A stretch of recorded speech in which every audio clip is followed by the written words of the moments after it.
Hello there, Shortcuts. This is Stephen here after a 2 week absence when I popped up north side to Europe, back and with a huge number of amazing records, managed to pick up a phenomenal collection in the UK. Whilst I was there, it will be getting shipped to me in the coming weeks. For those of you who love UK presses, watch this space. But for this week, I have a classic I have a classic rock list coming, but this list is funk, soul, and blues and jazz, and a lot of sealed records. Now, for those of you who may be watching these videos for the first time, the price list will go out 9 p.m. on Wednesday, the 25th of September, Sydney time, sharp, and it is first come, first serve. If you would like to be on the price list, drop me an email at shortcutsrecordsaus@gmail.com. And for those of you who like to hang around to the end of these videos, sometimes I drop a question in. The last record in the list today is a classic, maybe this person's greatest record. This person is a jazz tragic figure, really, in many ways, who recorded this record in Italy after serving time in an Italian prison. Who would that be? Now, that's a tough question, but this is a trumpeter, tragic jazz figure, and this could well be their greatest record. So there you go. Have a think. Who might that be? All right. Now, in other news, whilst I was preparing to go to Europe, Vinyl Me Please released a note saying that they will be discontinuing subscriptions to international customers. So many of you know I'm a massive Vinyl Me Please fan. I've got a big collection. I've been with them for, I think, 6 years. So it's pretty sad to hear this news. I know some of you out there have picked up subscriptions through me. That's no longer possible. When your international subscription ends, that's it. So it'll be really hard to get Vinyl Me Please records here in Australia, at least for a while. I don't know how that's going to pan out. But I do have a few, and I've got what I think to be maybe their greatest ever release to kick off this list. So sad news from Vinyl Me Please, but there are lots of other sealed records here. When I find something I love, especially if I'm shipping it from the US, I'll often get duplicates. I can pass them on at cost price, but it just reduces the shipping cost, which I'm going to do here. Everything on this list is something I already have, and I'll show you some of my copies as we go. All right, let's start. Had to kick off with this. This is the Low End Theory by the mighty Tribe Called Quest. This, I think, is Vinyl Me Please's greatest ever achievement. This was pressed by Ryan Smith, Sterling Sounds, on 45 RPM, red and green vinyl to match this incredible sleeve. There's the band, Fife Dog, Q-Tip. This art print comes as part of it. It's still sealed. I got 2 copies. These will become phenomenally difficult to get now that there are no longer subscriptions. But anyway, why is this record so great? It's Tribe Called Quest's second record, 1991. They crafted it over anywhere, I think, some rumors are 7 to 9 months, of taking grooves from the like of Jack DeJohnette, from Art Blakey, changing the speed, making it flow, creating these incredible beats. Really, the beats on this are just magical. Some of the greatest singles in the history of hip-hop, like Buggin' Out, the second track with that wonderful Jack DeJohnette sample, or Scenario, the closing track, maybe one of the great kind of posse cuts that introduced the mighty Busta Rhymes to the world in many respects. And in between are just so many highlights. You can put on any one of these 4 sides at any point and just have a great time. 45 RPM, beautiful sound. Oh, it's just wonderful. What an album this is. You know, and interestingly, they got Ron Carter, the famed jazz double bassist, to play live on a few of these tracks, and he's also the double bassist on this next record, the record that I'm going to talk about as well. If you don't know The Low End Theory by A Tribe Called Quest, give it a listen. This is, as I said, I think Vinyl Me Please's greatest achievement. I think it's just everything about this is phenomenal. Oh man, I'm going to miss them. All right, now I've got a whole swathe of sealed records here as well, all what I consider to be lost soul funk classics that have been dug up by various record labels all around the planet, and I just wanted to talk to you about some of them. I'm going to talk to you about this one next. Probably my favorite of everything that's, oh man, is it? It might be. William S. Fisher's Circles. Now, I'm going to show you my copy. So, this is my copy. This beautiful reveal sleeve. So, as you open it out, you can see the circles. This lovely black and white theme. The record kind of slips inside here on the embryo label. I just want to show you a little bit more. You get a really cool insert that describes why this record is such a lost classic, and it genuinely is. It's on the embryo label in this wonderful translucent kind of grey-brown effect. What do they describe it here? Black ice on a black ice pressing, as it says on the hype sticker. Moog madness meets acid rock, orchestral funk and gospel soul on this one-of-a-kind 1970 album. First time LP reissue featuring the original die-cut cover and new liner notes. Now, William S. Fisher was the arranger for Herbie Mann. Much more famous kind of jazz, almost lounge jazz type dude from the 60s and 70s. And in fact, Herbie Mann returned the favor and is the producer on this record. But this record is out there.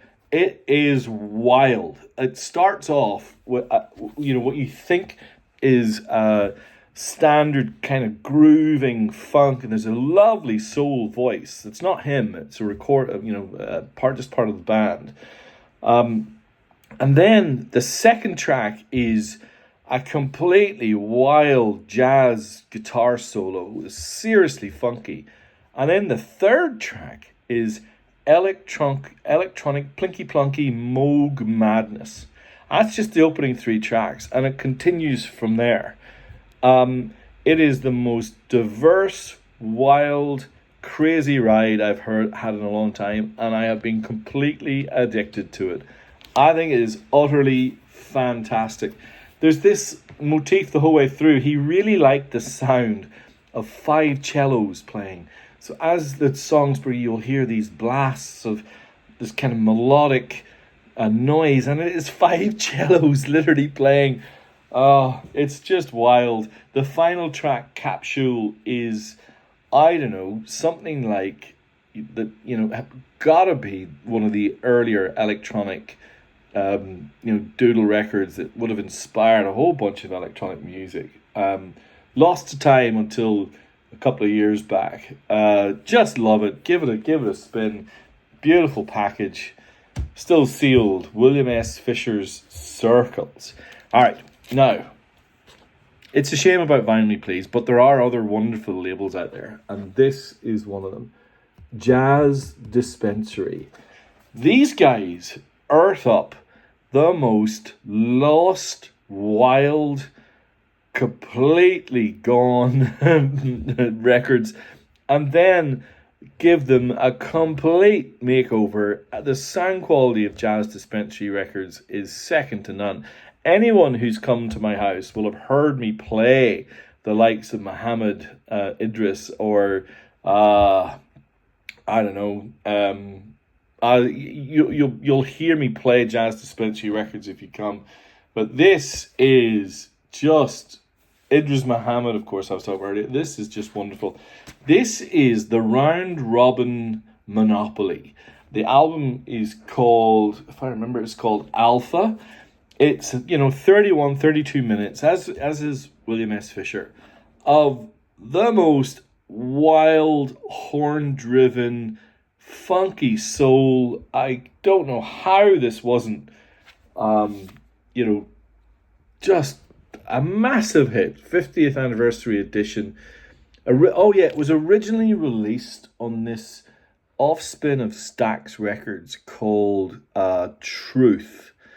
Stax had this thing where they would, for records that just weren't kind of mainstream enough, they would just spin them off into these little labels. This one, recut by Kevin Gray at Coherent Audio. It's brilliant. If you love Isaac Hayes, Hot Buttered Soul, that type of stuff, it's great. The Round Robin Conspiracy. It's brilliant. Probably on a similar line, 1973's The South Side Movement. Again, like the Round Robin Conspiracy, this is sealed. This is, Chicago soul. Really hard to find originals. Completely impossible. I've tried. They're often completely trashed. Now, there's a single that was released off this record called I've Been Watching You. And if you listen to it, you will think, this sounds familiar. And that is because it has been sampled by Erykah Badu, by the Beastie Boys, amongst many others. There they are on the back, the South Side Movement. As absolutely killer cover version of Stevie Wonder's Superstition as well.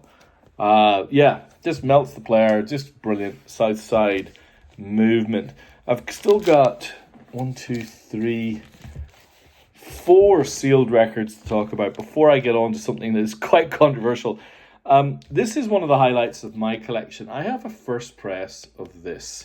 It is Eddie Hazel's only solo album. Eddie Hazel, of course, being the legendary guitarist for Funkadelic. Games, Dames, and Guitar Thangs. Now, this was re-released a couple of years back on blue vinyl. It's Warner Bros. Originally. Real Gone have done the repressing.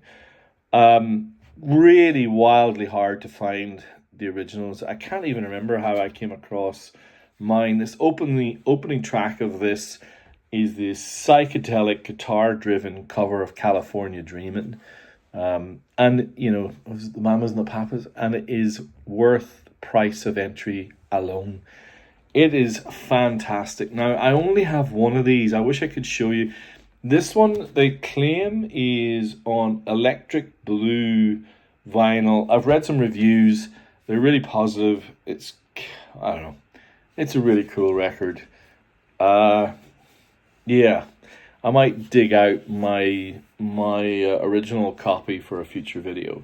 Okay, 3 more sealed records to go. This is just super hard to find.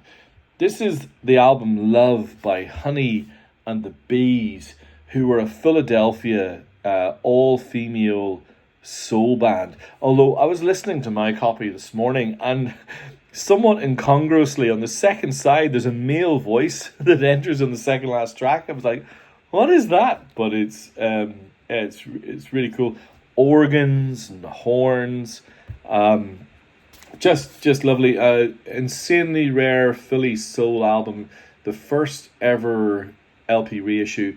On the vinyl color on this one is a delight. It's kind of like honey. It's a honey glaze kind of cover.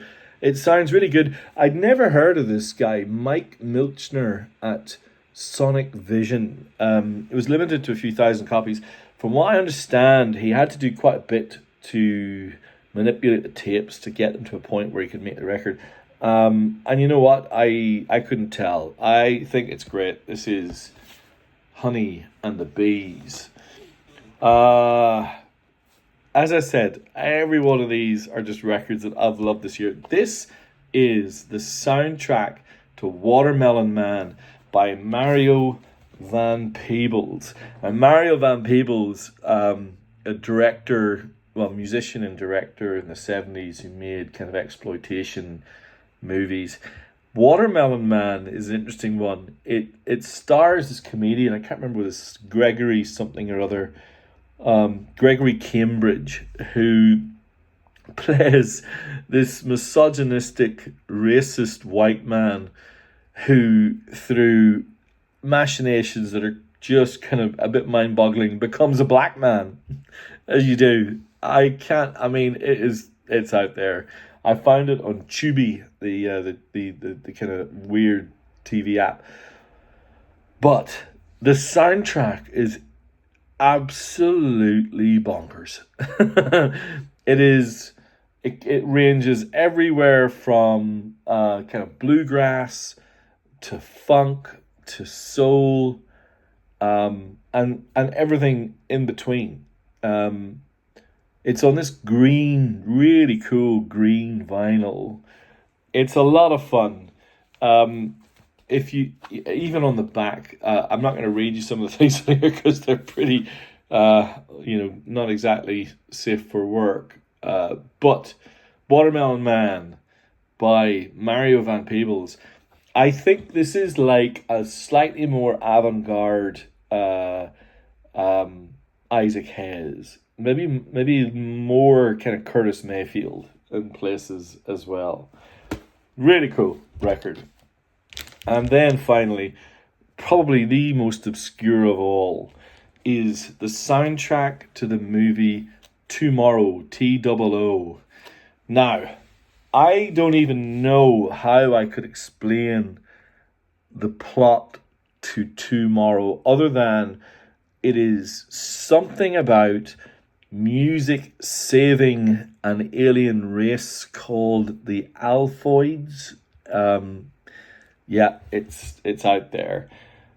But it features a young singer prior to her big breakthrough called Livy. And Livy was short for Olivia Newton-John. So Olivia Newton-John provides the vocals to this soundtrack. And you know what? It is so late 60s, early 70s.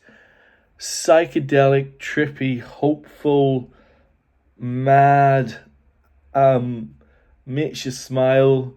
It's barely comprehensible.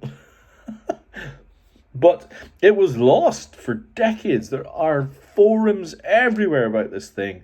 When it was re-released, I think it was re-released originally onto CD and then made its way onto vinyl a couple of years back.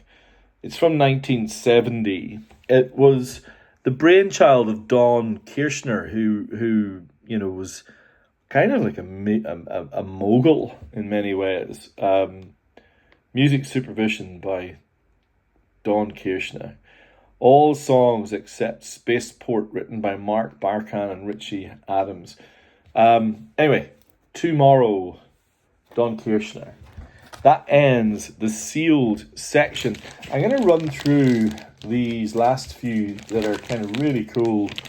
Oh, I've got to make sure I've got that last record. Where is it? Oh no. I'll figure it out. Is it there? No. Oh.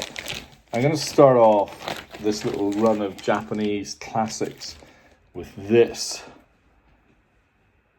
The Monroe.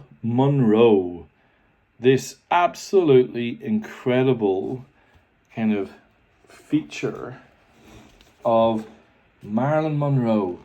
It's got this, it's kind of like triple size, these beautiful images of Marilyn Monroe. This lovely cartoon at the back. The record is on RCA, and it's a compilation of all of her kind of star turns in the movies. But really, part of what makes this so fascinating is this book that comes with it.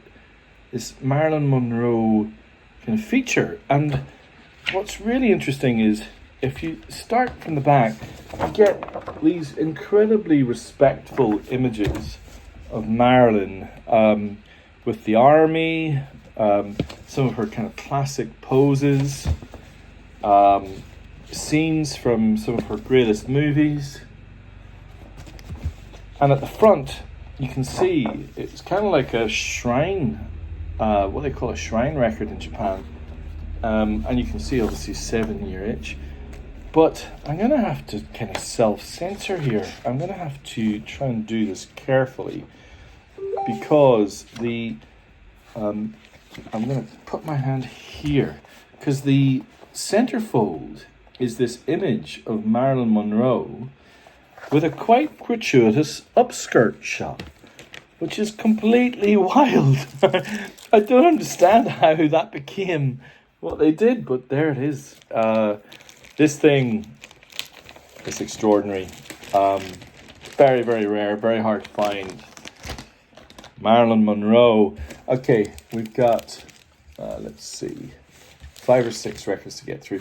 I have a beautiful Obi version of Waltz for Debbie by the Bill Evans Trio, legendary bassist Scott LaFaro. One of the greatest jazz albums of all time. If you don't know it, explore. I don't have time to go into it now because I'm just running short of time and I'm trying to find where the last record went to for my little quiz. Oh dear, what have I done? I also have Japanese press of Reality from 1974 by the mighty James Brown in his richest period. I've got 2 vocal soul albums. One is the Japanese first press on the Atlantic label of the Otis Redding classic, Pain in My Heart. Now, I get the Immortal quite regularly. Obviously, I get the Dock of the Bay all the time. I don't get this one very often. I check my own shelf just to make sure I have a copy, and I do, which I'm relieved about. But Otis Redding, Pain in My Heart, which I think was his second album. These Japanese copies of Otis records are just universally, utterly wonderful. Pain in My Heart, Stand By Me, I Need Your Lovin', Louie Louie, Lucille. It's just great, complete with Obi in magnificent condition. Now this one is, you know how much I love white label promos. This is the 1974 Probe Records white label promo of I Have a Dream by Solomon Burke, one of my favourite soul singers. The songs on this album were inspired by the words and thoughts of the late Dr. Martin Luther King, who spoke of love, peace, faith, and hope. Really, really cool record. Very, very rare. Hard to find. Solomon Burke's I Have a Dream white label promo. All right. We have on the Riverside label probably the first of a run of genuinely inspiring jazz classics by Thelonious Monk. This is Brilliant Corners with Sonny Rollins and Clark Terry. I believe this is like 57, 56 maybe, on the classic Riverside label. Those of you who are a fan of the rhythms and space and arpeggios of Thelonious Monk will know why that record is a classic. Okay, second last, I have the US first press, still in the shrink wrap, but with a corner clip, of Parliament's follow-up to Mothership Connection in probably their best ever sleeve. It is The Clones of Dr. Funkenstein. There's so many layers to this sleeve, especially when you listen to the record. which, like Mothership Connection, is a story album. These US presses of Parliament and Funkadelic are well worth digging out, though. They sound really, really great. Really great. And that one is particularly clean and nice. Now, I was listening to this earlier, which is why it's up here. I'm going to grab it off. This is my office, by the way. I've got my record player in my office. The quiz question I had, what record was recorded in Italy after the main star had served a prison sentence? And the answer is Chet Is Back by the marvelous Chet Baker. Look at that. Now this is, you can see, Japanese mono repress. I'm not sure what year it is. I think it's 70s. I think maybe mid 70s. I'm gonna have to kind of dig into this a bit more. What I do know from listening to it earlier is that the version of Over a Rainbow that's in there is majestic, is the only word that I could use to describe that. There you have the jazz, funk, and soul list, and some gospel, I guess, when I Have a Dream by Solomon Burke. If you would like to be on the mailing list to receive the price list, drop me a note. shortcutsrecordsaus@gmail.com. Please like, subscribe, leave a message if there's something that you thought was interesting. Let me know. As always, more to come. I'm going to do a classic rock list very soon. Okay, thank you. Bye.